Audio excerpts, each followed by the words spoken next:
Testing is a key component to the president's guidelines to reopen the economy, and here in North Carolina as well. Right now, the state is testing about 25 people a day, but some are worried that's not enough. New at 11, CBS 17's Maggie Newland talks to one woman who's been in quarantine a month without ever showing symptoms for COVID-19. Maggie.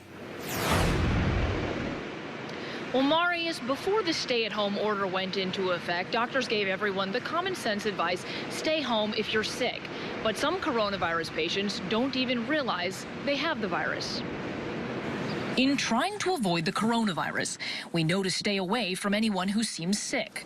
But what about people who don't? I was lucky enough not to have symptoms, and I think that's more common than people do realize. Duke student Jenny Cook only got tested for COVID-19 because she came back from a trip with others who caught the virus. I thought it was basically allergies, but I didn't know if something dramatically worse was going to happen. I was going to end up on a ventilator. Fortunately, her symptoms never got worse. But for more than a month, she stayed isolated inside her apartment because her tests for COVID-19 continue to come back positive.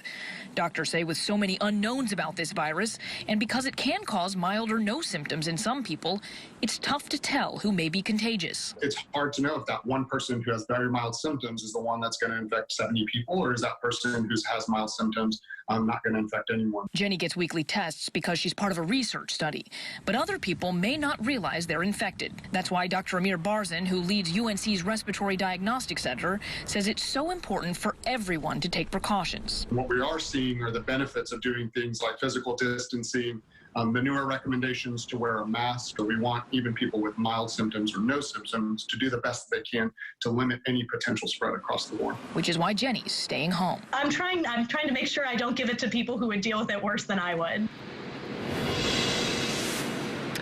And Dr. Barzan says it's also possible to be positive before you're actually showing symptoms. In fact, because he works with positive coronavirus patients, he's not even holding his young daughter right now just in case he could be infected.